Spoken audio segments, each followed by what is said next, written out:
Okay. Can I finish my speech? I know you love him, but give me 5 more minutes and I finish what I wanted to say. And he will hear it from here. He's kind enough. Please sit for a second. Okay. So now they thought that when I am announcing the first time Donald J. Trump, he should come. But I want to say a little bit more, perhaps more than anyone in today's hectic and divided world. President Trump deserves our gratitude as proud Israelis, as proud Americans, and as proud Jews, no matter what our politics are.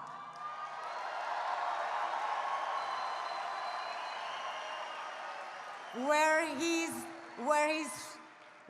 predecessors promised, this president has delivered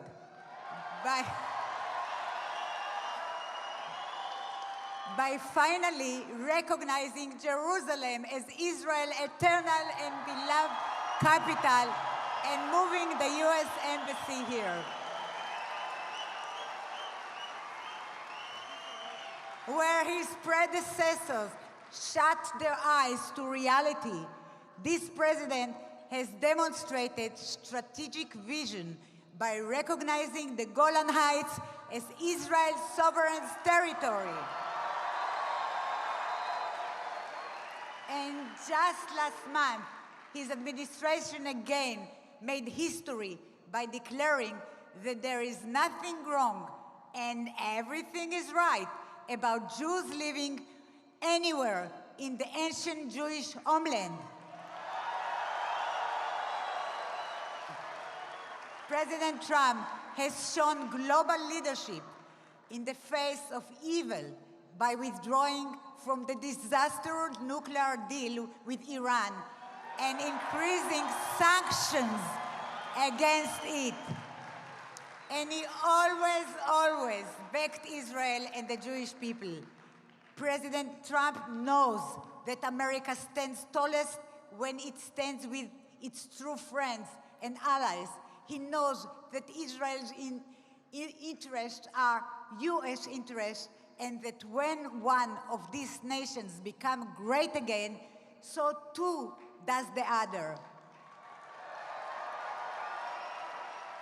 He knows that the red, white, and blue looks terrific flying alongside the blue and white. Star and stripes alongside the Star of David. We owe President Trump our sincere and heartfelt thanks, without apology or hesitation. That's what it means to have common cause and a shared destiny.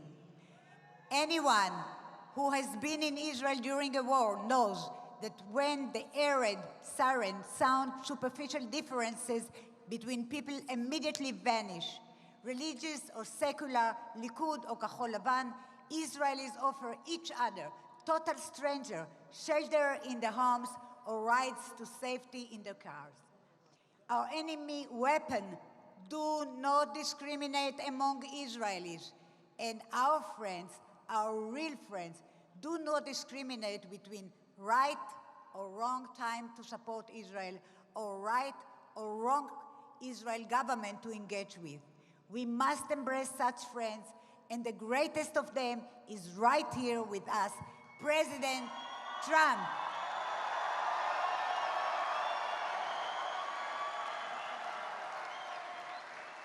The gratitude we owe him is above partisan politics. It is a duty we must feel in our souls that speaks to the very heart of our existence. President Trump has already gone down in the annals of the Jewish history. And that is before he has even completed his first term in office. Ladies and gentlemen, now, please join me in welcoming and thanking our greatest of friends and our greatest of President, Donald J. Trump.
Well, thank you very much, and thank you to Miriam. Thank you. She's so cute. She said, I didn't finish my speech. What should I do? I said, go ahead and finish it. Don't worry about it. Don't let a little music get in your way. And it was a beautiful speech. That was a beautiful speech. Thank you both. These are great people, and they love Israel. And I have to say, on behalf of everyone here today, I want to thank Miriam and Sheldon for the extraordinary commitment they make to fostering an unbreakable bond between the United States and Israel. It's unbreakable, unbreakable. Each of you in this room tonight is a national treasure. Just remember that, too. Before continuing, I also want to express our profound support to our entire nation for the victims of the evil and barbaric attack at the Naval Air Station in Pensacola, Florida. Our hearts break for the families who lost their precious loved ones in this atrocity, another atrocity. We send the urgent prayers of all Americans. During times of pain, Americans always stand together and never leave each other's side. We do best under pressure. Today, I'm here to talk about how peace-loving nations can work together to build a future of greater security, prosperity, and hope for our children and generations to come. I'd like to begin by saying how truly thrilled I am to become the President of the United States and to address the fastest-growing Jewish organization in the nation, the Israeli American Council. Thank you. Great job. Great job. Fastest growing in the nation. Wow, that's big stuff. But I know some of the people in this audience, many of you I know, and I'm not surprised to hear that. Thank you for the invitation to address you today, and congratulations to your outstanding Chief Executive Officer, Shoham Nicola. Shoham, thank you. As well as your leadership and all of those incredible people that work so hard. Nady Sadoff. Nady, where are you, Nady? Thank you very much. Great job. And Sean Evahayim. Thank you. I don't know if that was good, but not bad. We wanted to put a little extra spin on it. Thank you, Sean. Great job. We're also grateful to be joined by a group of incredible people that are with you all the way. A friend of mine, a man who's done a fantastic job for this country, Secretary Ben Carson. Ben, where are you, Ben? Ben. Thank you, Ben. Incredible job. And we have two warriors, and they are congressmen, and they're fighting all the time, and they're defending our country, defending your president against oppression. And that's what it is. And our poll numbers keep going up. You'll explain that to me. But they are indeed warriors. Congressman Jim Jordan, Congressman Michael Waltz, please stand up. And we have a lot of politicians here tonight, but I have to ask a man that happens to be a truly brilliant young man. I'm a little bit prejudiced when I say that. But he loves Israel, and he's fighting hard for Israel. He wants to make peace with your neighbors. And a lot of people say that can't be done. A lot of people say it can't be done. It's the hardest of all deals. I love deals, and I used to hear the toughest of all deals is peace with Israel and the Palestinians. They say that's the toughest of all deals, but if Jared Kushner can't do it, it can't be done. Thank you, Jared.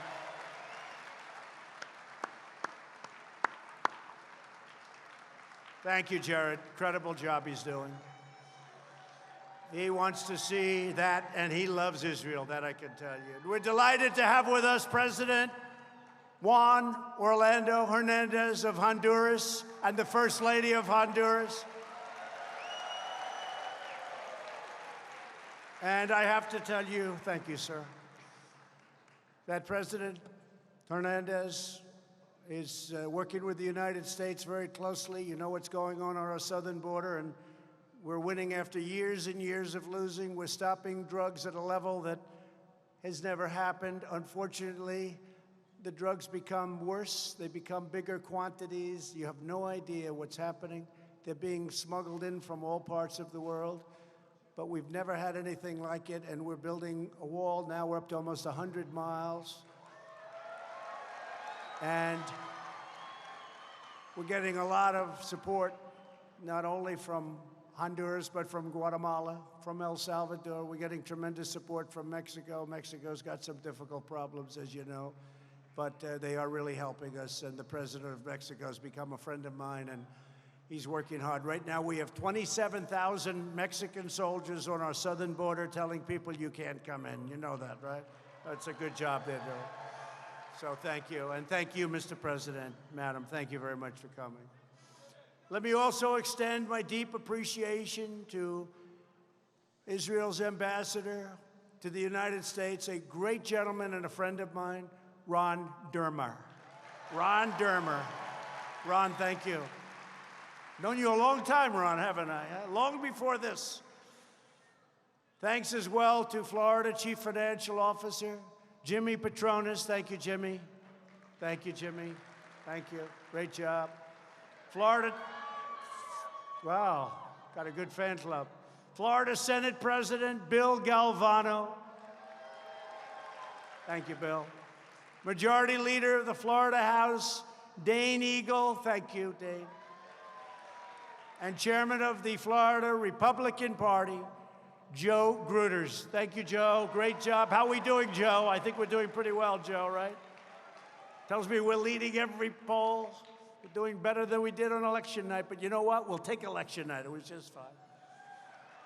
Somebody said we're way ahead. I said, let's just win by one vote. That's okay, too. Now we're way ahead. We're doing good. We're all doing good together. I also want to recognize Israeli Shalva Band for their amazing performance tonight. You're going to hear them again in a couple of minutes. I want to thank you very much. That was a great performance. Millions of people watched their terrific appearance at Eurovision earlier this year. They were incredible, and they are an inspiration to the entire world, and thank you very much. They're going to be back. They're going to be back. This is truly an extraordinary time for America. Our economy is booming like never before, and our people are thriving. You saw what happened yesterday. It was announced that 266,000 jobs were added in November.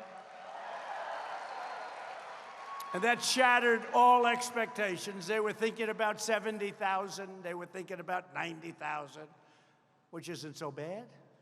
266,000. Plus, they corrected previous months, and you could add that to it. Plus, we created 50,000 manufacturing jobs. Remember the previous administration? You need a magic wand. Well, we're doing great with manufacturing. We're bringing manufacturing back. If you don't have manufacturing, what do you have? Not a lot of good things. But we're bringing manufacturing back. We've created 7 million new jobs since the election. And if I would have said that before, or if I would have said that during the campaign, the fake news media would have gone crazy. They would have said that's not possible. Nearly 160 million Americans are now working. That's the highest ever recorded in the history of our country. We've never had so many people work. Unemployment has reached the lowest level in half a century. America is winning again. America is respected again. America is winning and respected, frankly, like never before. It's happened. Now it's truly my honor to be here this evening to celebrate our progress, to deepen the incredible partnership between the United States and Israel. And it suffered very gravely in the last administration. I don't know if you know that. So many of you voted for people in the last administration. Someday you'll have to explain that to me, because I don't think they liked Israel too much. I'm sorry. I don't think they liked Israel too much. After 8 long years in which our alliance was undermined and neglected, I am happy to report that the United States-Israeli relationship is stronger now than ever before. America and Israel are woven together by history, heritage, and the hearts of our people. We share a love of freedom democracy, religious liberty, the rule of law, and national sovereignty, and we share that.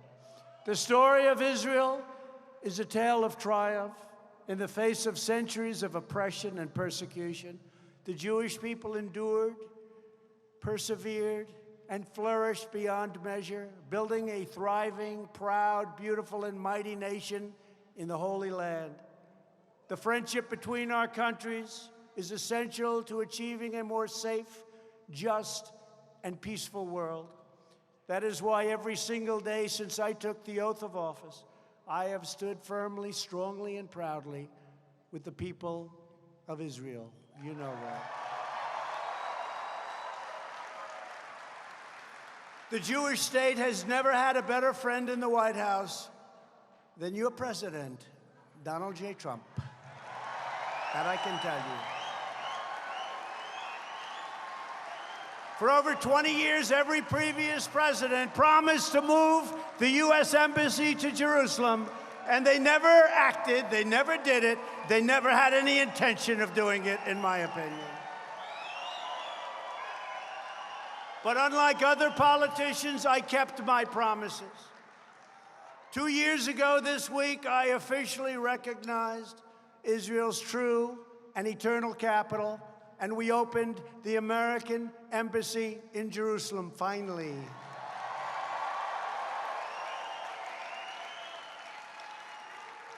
And you know, that's an interesting story because David Friedman, do you know David Friedman, our great ambassador?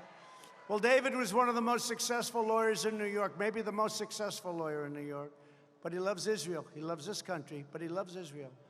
And I called him, I know how much he feels about, you know, the heart. He'd go there all the time. I'd say, David, would you like to be the ambassador to Israel? You're giving up a lot. You're giving up one of the great practices in New York City. Would you like it? It took him about 2 seconds to say, yes, that's what I want to do. And he gave up his law practice, gave up a lot of great clients. He became the ambassador. And a lot of conflict was taking place, a lot of bad feelings, a lot of bad will. We have to get the people of our country, of this country, to love Israel more. I have to tell you that. We have to do it. We have to get them to love Israel more because you have people that are Jewish people that are great people. They don't love Israel enough. You know that. You know that. But David Friedman is not one of them, and he went to Israel and immediately made an impact.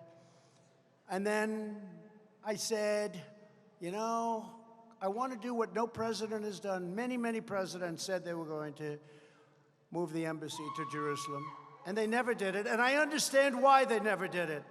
They never did it because when they thought I was going to do it, and when they heard that I was going to make an announcement in 2 weeks, I started getting calls from everyone.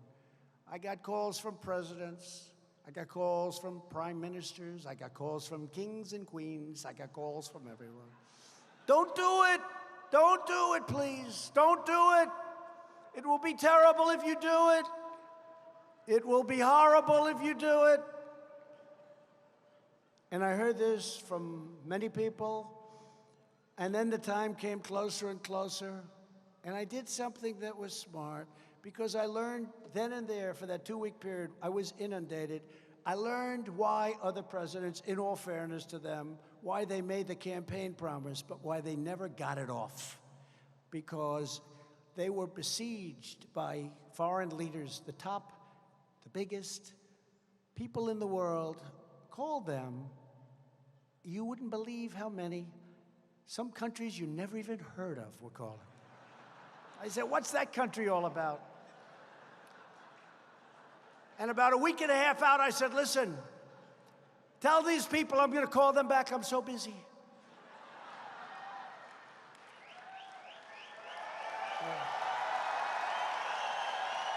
True.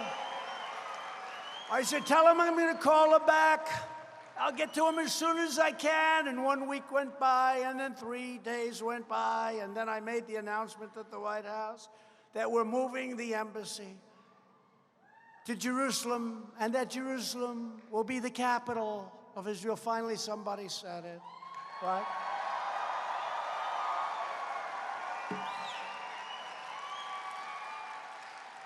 And it was a big deal, and it was great.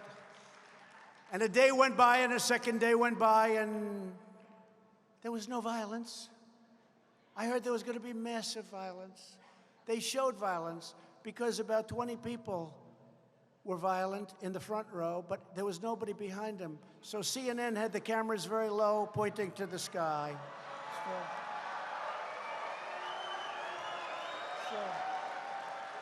They said massive crowds have gathered. Massive crowds. And I looked, I said, that's a strange angle. I've never seen that angle. It was like you had a cameraman sitting on the floor pointing up. But every once in a while you say, there's nobody behind the people in the front row. What's going on? And it was a con. It was fake news as usual. So these days went by, and then I made the phone calls, and I'd call up the kings, and I'd call up the queens, and I'd call up everybody, the presidents, the prime ministers. I'd say, hi, I'm sorry, I couldn't get back to you quickly, but what's up?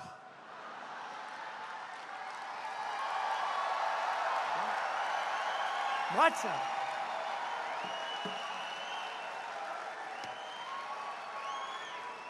And they said,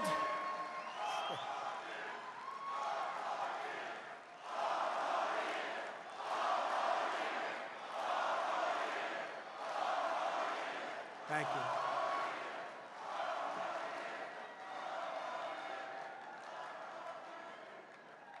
Well, I learned all these tricks from Sheldon, so, you know.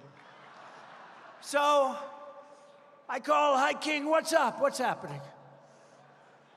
He said, I wanted to tell you I didn't like you doing that with Israel. Oh, man, I wish I called you back a little sooner. I'm sorry. Call the president. What's up, President? I wanted to tell you not to do that, sir, but you've done it. What can I said, yeah, I wish, you know. I wish I could have gotten you sooner, but I was so busy.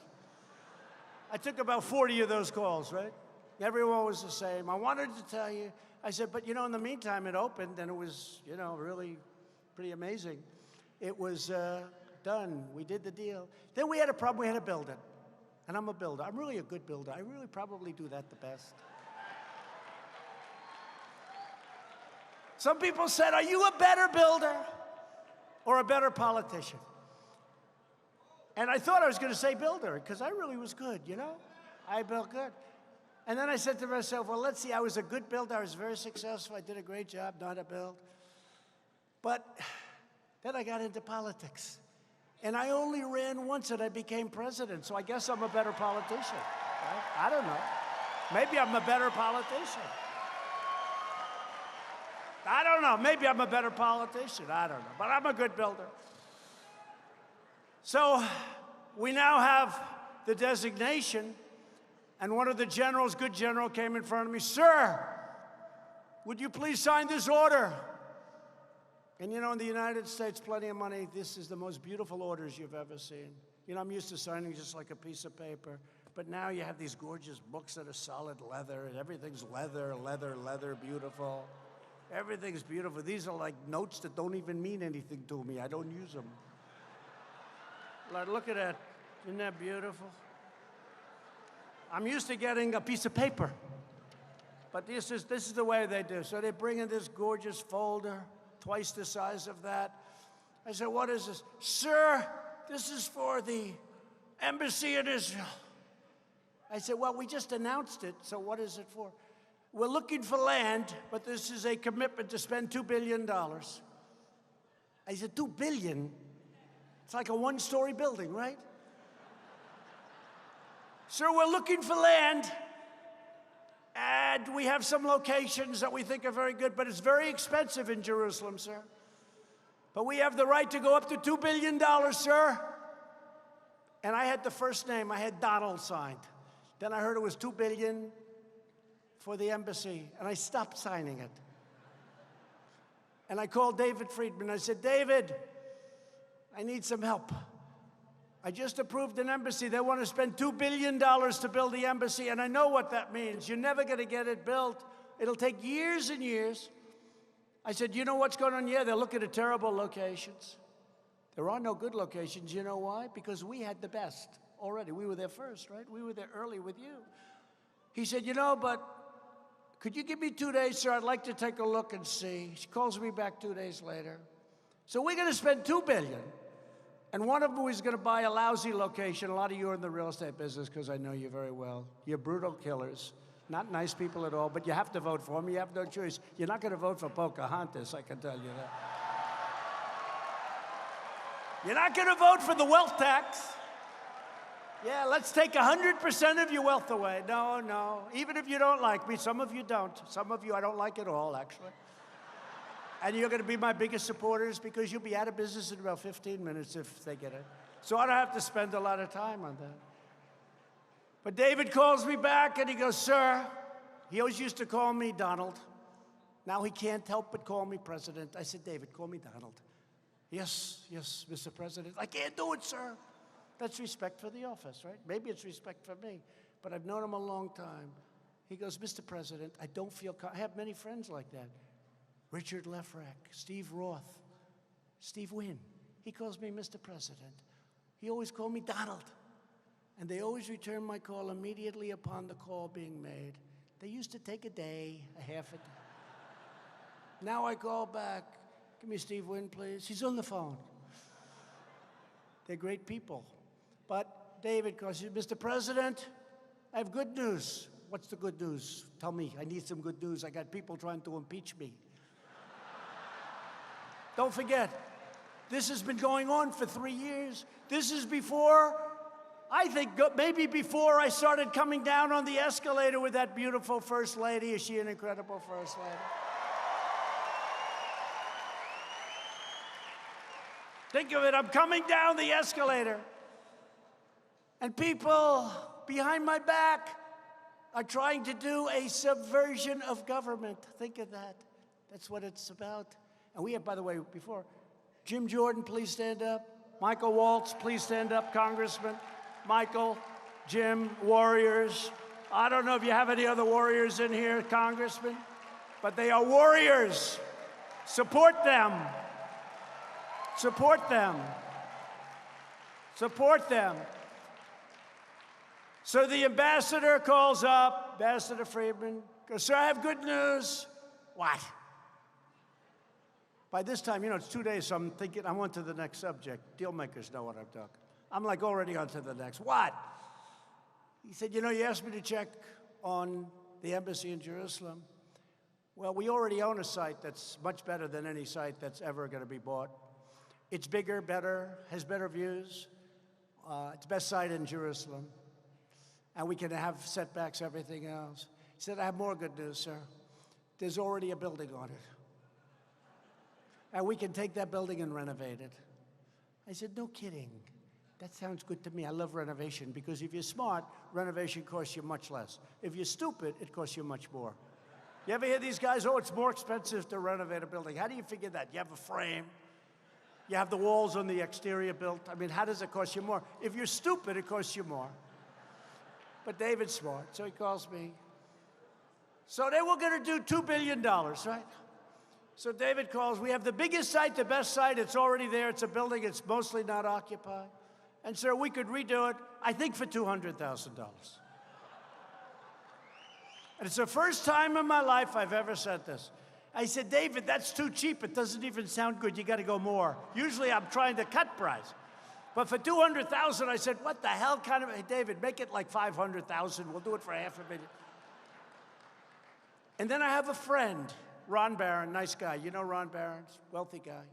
He's in a beautiful building, and his office has a wall opposite the elevators going into his 40th story, 50th story of this office building. Very successful guy.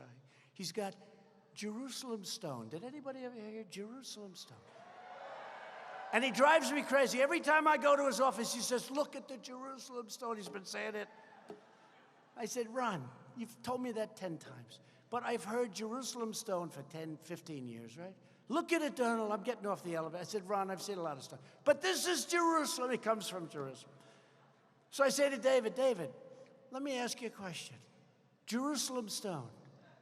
Let's do the whole damn building in Jerusalem stone. You got so much Jerusalem stone? I said, is it available, David? He said, we have so much, we don't know what the hell to do with it. So he has a wall opposite the elevators, rich guy, and I got a whole damn building made out of Jerusalem stuff.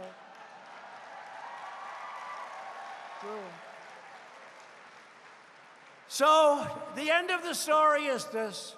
I say, David, let's go. He calls me up in 3 months. He said, sir, the building's just about done. I said, good, how much? Less than 500,000. It's all Jerusalem stone. We have an opening. Now, but think of this, right? So we're going to spend $2 billion. It wouldn't be built, Sheldon, for 10 years, 50, don't forget, at some point, whether it's 5 years from now, 9 years from now, 13 years from now, I'm doing this to drive the media crazy. Because a lot of them say, you know he's not leaving, don't you?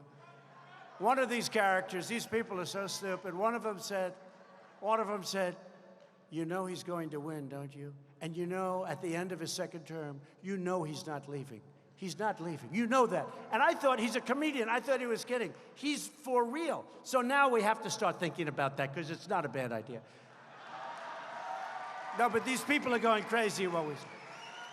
When they all scream 4 more years, I always say, make it 12 years and you'll drive them crazy. 12 more years.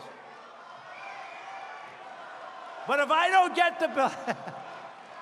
get the building built, it's never going to get built, because you're going to have some guy like Obama or crooked Hillary.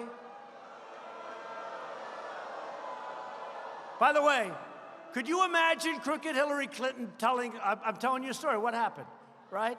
We're going to spend billions to build this embassy, and we built it for less than $500,000 in a better location that we already own.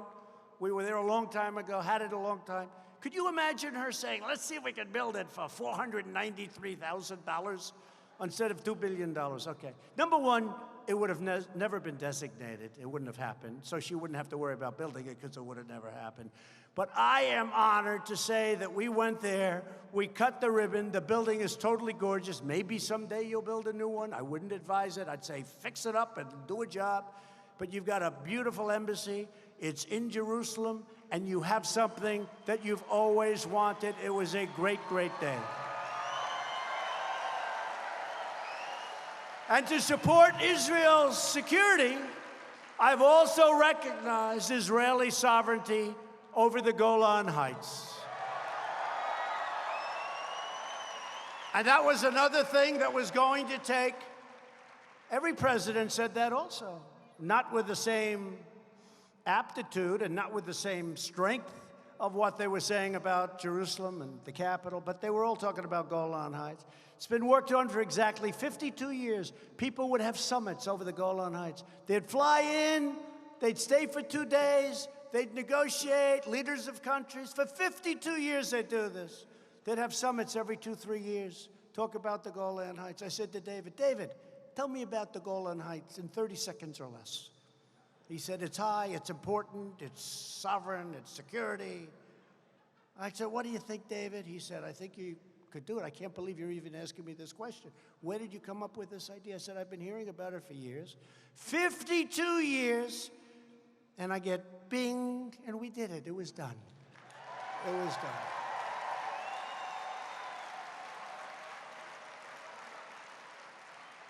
And as Israel has endured the new wave of rocket attacks in recent weeks, my administration has made clear that America supports Israel's absolute right to self-defense.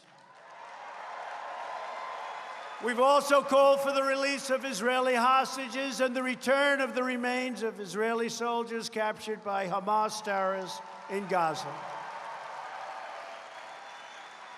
And this evening, as you probably heard, we're honored to be joined by Racheli Frankel and Bat Galam, Cher, 2 mothers of Israeli boys who were kidnapped and murdered by Hamas terrorists in 2014. Racheli and Bat Galam have responded to that terrible evil with courage and inspiration. They've established an award to recognize leaders who advance unity among Israelis of all backgrounds and religions, striving to build a more secure and hopeful future for us all. So Rakali and Badgalam, we cannot fathom your grief, but we will honor the sacred memory of your sons forever. Thank you very much. Thank you very much. Thank you. Thank you very much.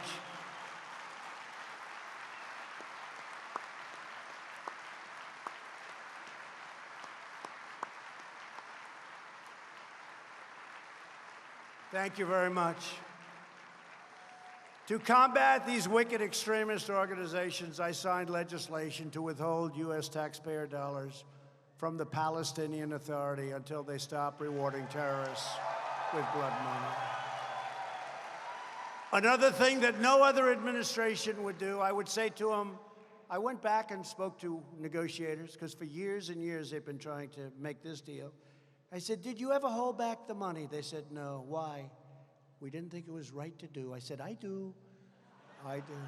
So we don't pay anything anymore. And we look forward to the day when we can help out. But right now, if they're going to say bad things about us, if they're going to do evil acts, we're not paying it. And that's the way it is. That's the way it is. It's a lot of money. Almost $600 million a year. So we withhold it, and hopefully we'll work a deal and everybody will be happy. But I don't know how the hell you negotiate a deal when you're paying them money. How did that happen, Sheldon?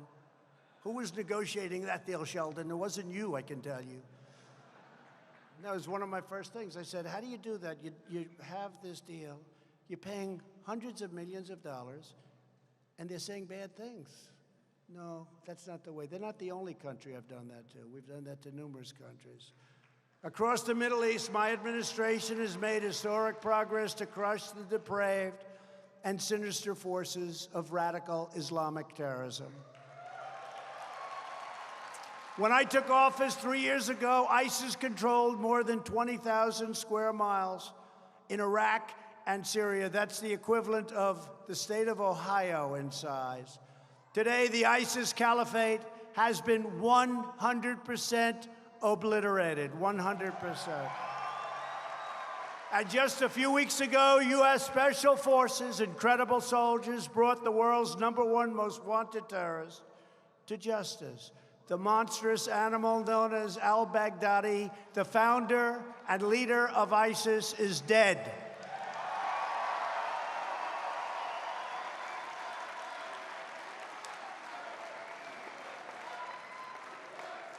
Never again will this savage killer hurt another man, woman, or child. You saw the men in the orange jumpsuits with somebody behind them, a savage with a knife, and they chopped off the head. That was al-Baghdadi. That was al-Baghdadi's people, and a lot of people died that way, and they died a lot of other ways too. And he died a rough way. And these soldiers, 68 of them, they jumped off those helicopters, and I watched it. It was incredible. I literally was able to watch it because of what we can do technologically. I watched it, and it was an incredible sight. They jumped off long before those helicopters were anywhere near to the ground. Michael would understand that very much because he was a great soldier. But they jumped off those helicopters, and they charged that house, and the enemy didn't have any idea what the hell hit them. It was incredible, actually, to see. Incredible. Our message to the bloodthirsty terrorist is clear. You don't stand a chance against the awesome power of the United States military. I have rebuilt the United States military. When I took it over, it was depleted. It was old. We had fighter jets that were 50 years old. It was old, it was tired. Now we've spent $2.5 trillion on rebuilding our military, and we have a military that's the most advanced, the most powerful by far of any in the world. $2.5 trillion. We rebuilt our military. My administration is also confronting the world's #1 state of terror. You know who that is? Your state sponsor of terror, the brutal dictatorship in Iran. And I said to Sheldon, what do you think was bigger? Israel And if you look, what was the bigger thing? Israel and the embassy going in, and it became Jerusalem, the capital of Israel, or the Golan Heights? He said, neither. I said, what do you mean, neither, Sheldon? He said, the biggest thing you did for Israel was breaking up and terminating the horrible, one-sided, catastrophic deal that was made by President Obama. Right?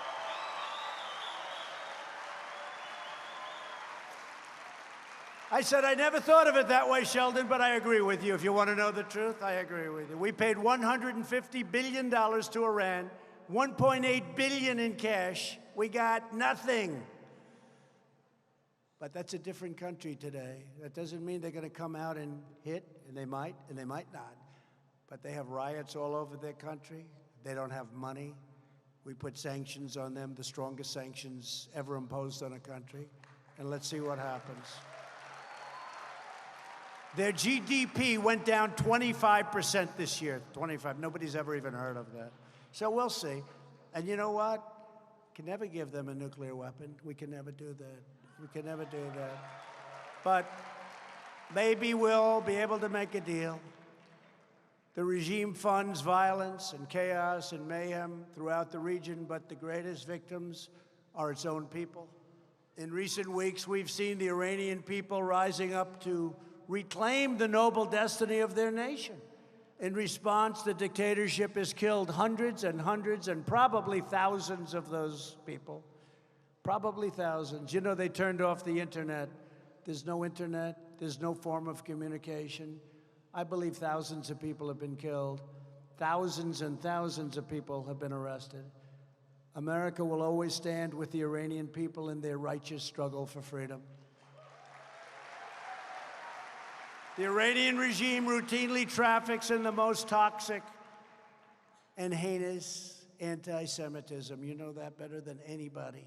Last year, the country's supreme leader, as they call him, said Israel is a malignant, cancerous tumor that has to be removed and eradicated from the face of the earth. We must never allow a regime that chants death to America or death to Israel to obtain a nuclear weapon. That's all we can say. And it's for this reason that I withdrew the United States from that disastrous Iran nuclear deal and implemented those sanctions, which are so biting and so tough. We're also working to free hostages unjustly detained around the world, including in Iran.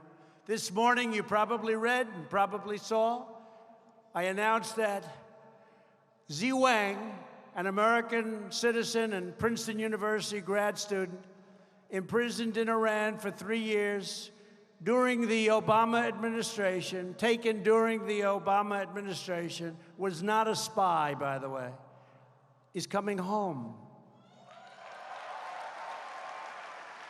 Throughout history, anti-Semitism has produced untold pain, suffering, evil, and destruction. We must not ignore the vile poison or those who spread its venomous creed. My administration is committed to aggressively challenging and confronting anti-Semitic bigotry in every resource and using every single weapon at our disposal. Roughly 80 times this past decade, the United Nations Human Rights Council has denounced Israel while ignoring many of the worst human rights abuses anywhere in the world. To call out this egregious hypocrisy, I withdrew the United States from the UN Human Rights Council.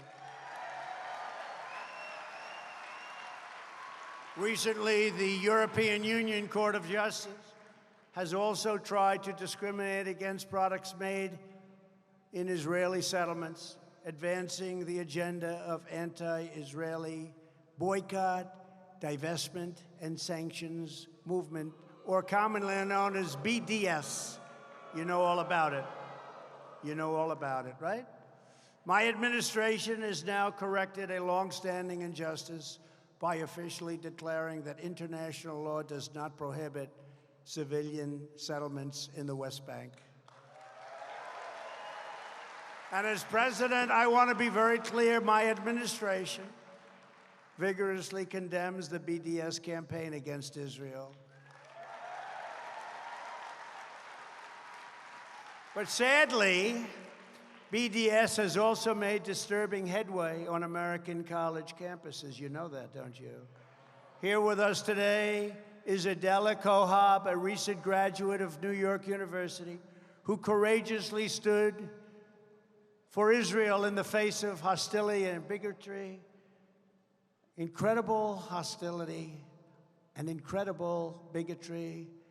Adela, would you please come up and quickly, or not quickly, any way you want, share your story. Please come up. Thank you.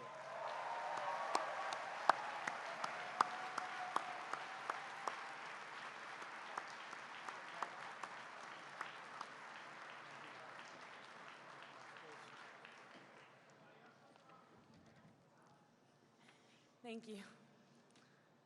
My name is Adela Kohab, and 6 months ago, I took legal action against NYU, only 2 weeks before graduation.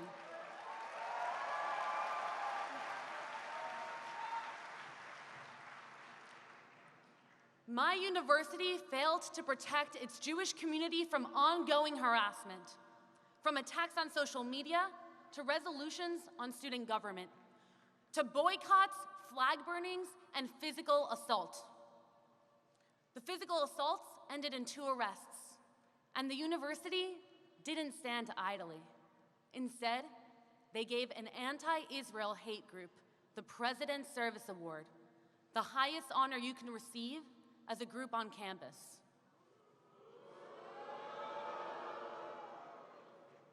I was notified my case was accepted by the Department of Education, and an investigation has been launched against NYU for failure to protect its community.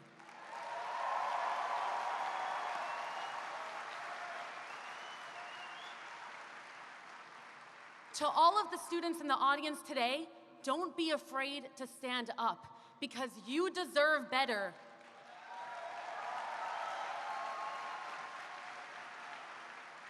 And as an immigrant myself from Mexico City, I am extremely thankful to live in a country where the Office of Civil Rights takes the concerns of Jewish students seriously.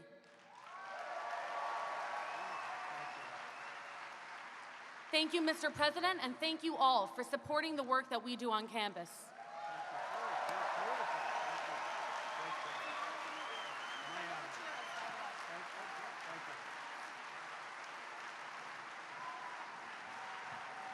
Thank you, Adela. Thank you very much, Adela.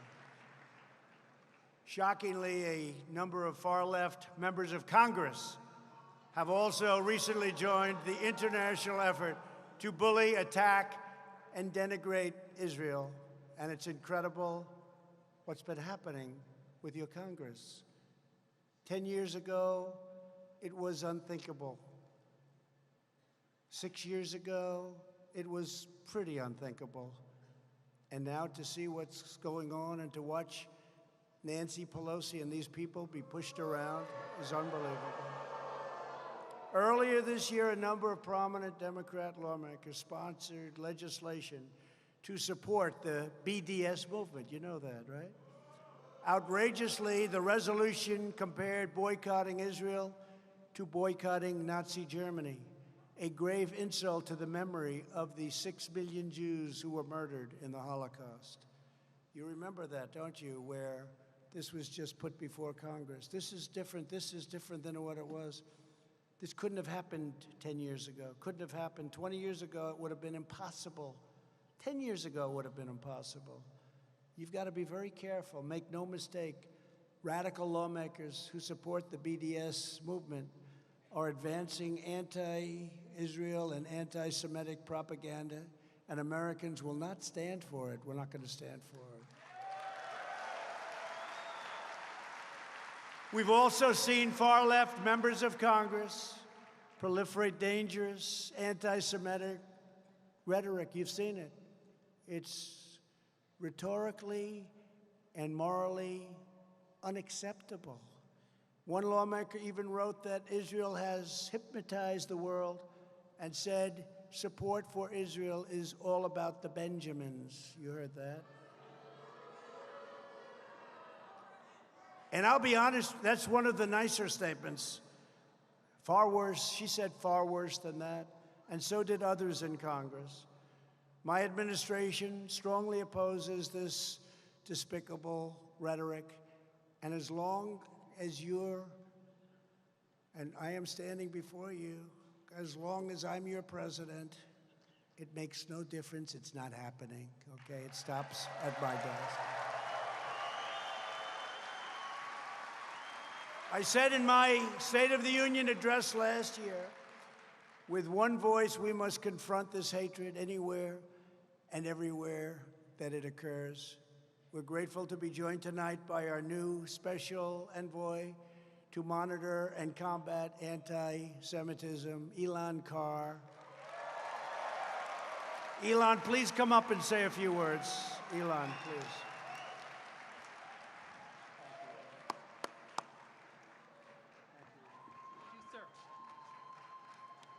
Thank you, Mr. President.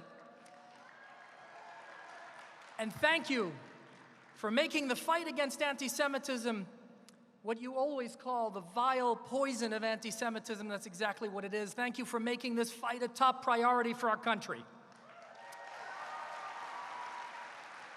My friends, these past few weeks point to the breadth of the work that we're doing.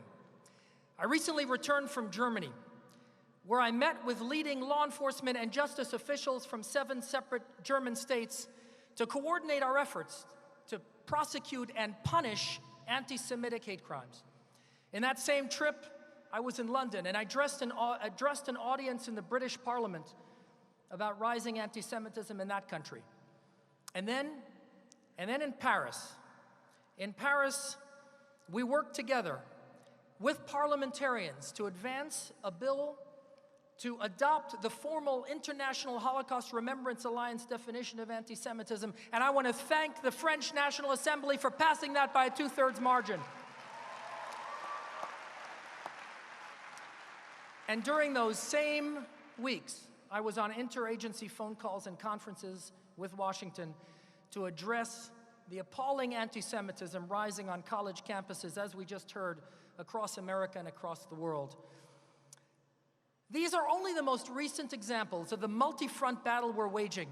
At the President's direction, we are simultaneously confronting far-right ethnic supremacy, radical left Israel hatred, and militant Islam.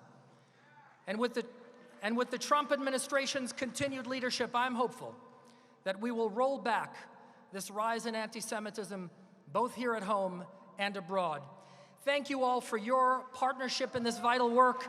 Thank you, Mr. President, for everything you are doing to fight anti-Semitism, to protect the Jewish people throughout the world, and to support the State of Israel. We are in your debt. Thank you so much.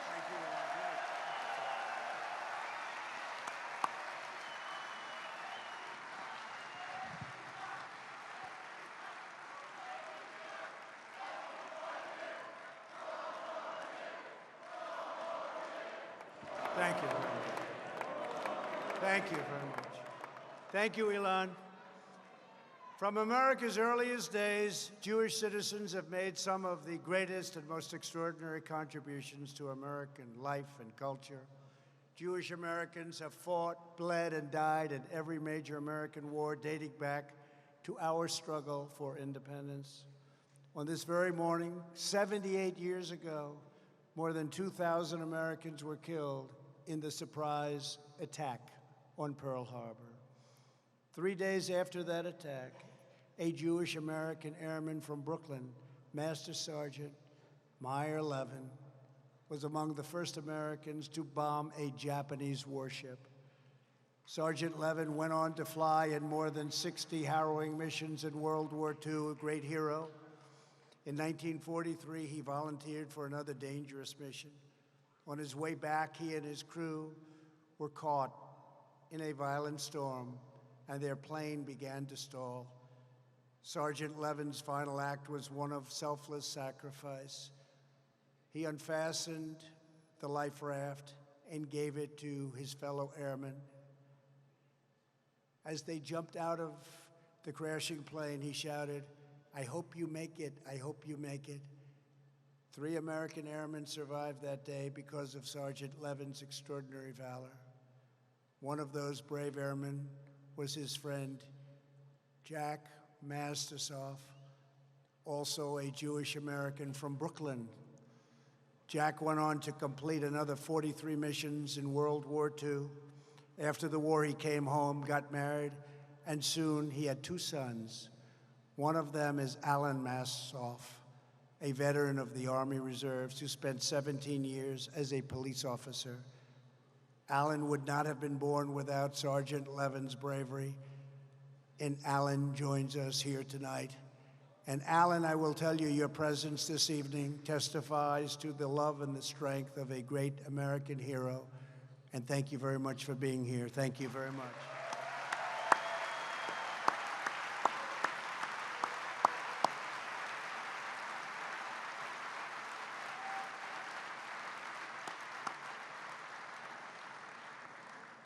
Thank you, Alan. In every generation, Jewish American patriots have strengthened, sustained, uplifted, and inspired our nation. In a moment, the Shalva Band will conclude this event with a song that we know very well. Before they do, I want to tell the famous story behind it. In 1918, a young Jewish American soldier stationed at Camp Upton in New York wrote a prayer in the form of a song. His name was Irving Berlin, maybe the greatest of them all. And he held that song close to his heart for more than 20 years. He did not release the song until 1938, as the world learned of Hitler's evil atrocities against the Jewish people. On November 10th of that year, his song broadcast through the radio and into the homes all across the country. Millions and millions of people were inspired. It was the first time Americans heard Irving Berlin's timeless hymn, God Bless America.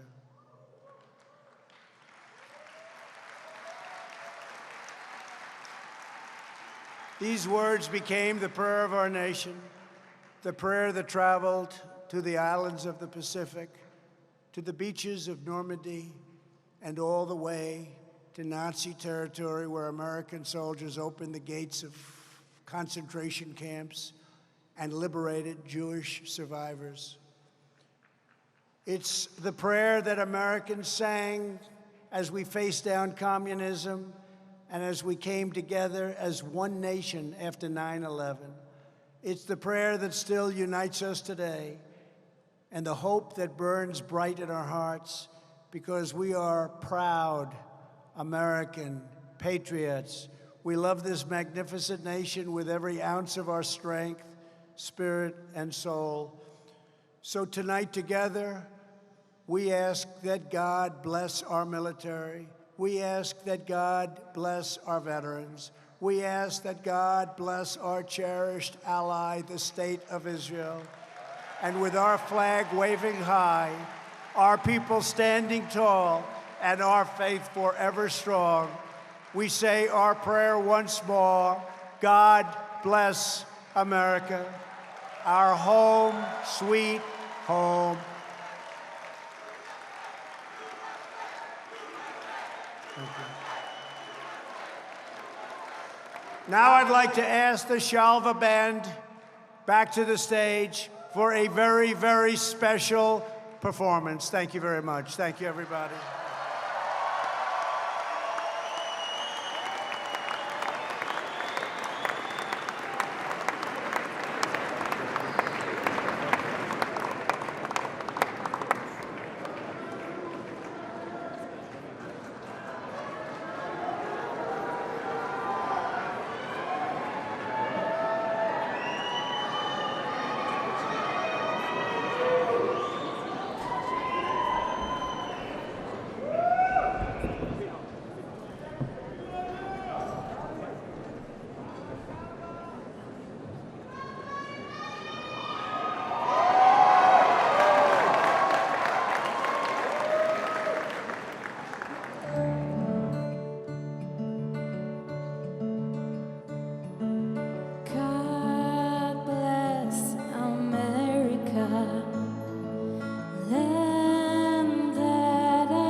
to the prairies, to the oceans, white with foam.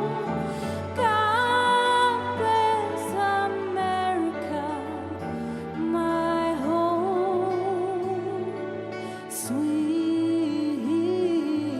home.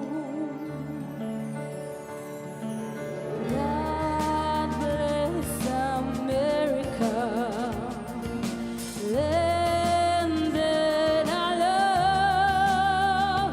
Stand and guide her and guide her through the night with the light from above, from the mountains to the prairies, to the oceans, wide we fall.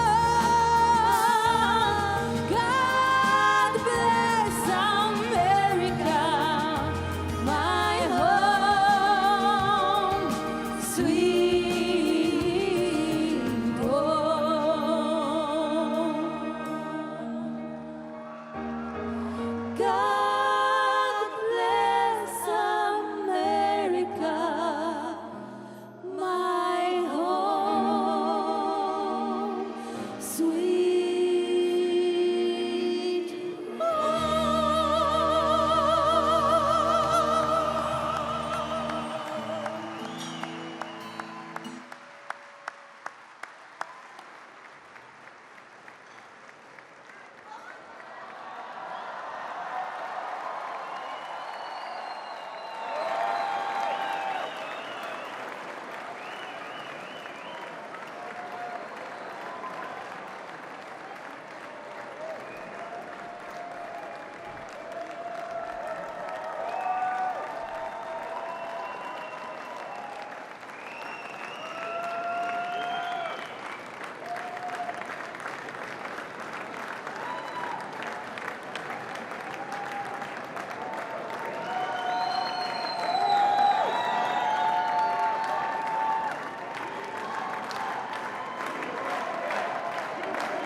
They are fantastic. Thank you. Michelle the band.